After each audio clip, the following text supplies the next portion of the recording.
Kinondena ng mag-amang Vice President Sara Duterte at dating Pangulong Rodrigo Duterte ang paggamit nila ng dahas sa pagsisilbi ng arrest warrant kay Pastor Apollo Kibuloy sa Kingdom of Jesus Christ compound sa Davao City. Ayon kay Vice President Sara, hindi niya tinututulan ang implementasyon ng anumang arrest warrant, pero hindi raw katanggap-tanggap ang paggamit ng dahas laban sa mga inosente.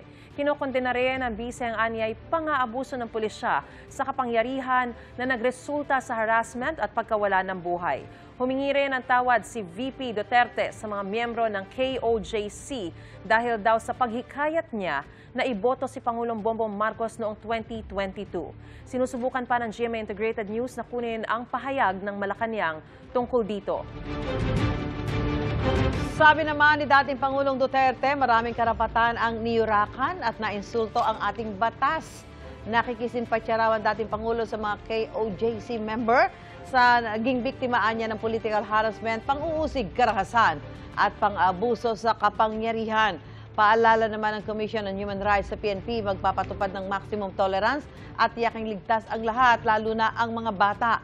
Para naman sa mga miyembro ng KOJC, payo ng CHR na huwag hadlangan ang legal na proseso at huwag gagawa ng hakbang na magpapalala sa tensyon.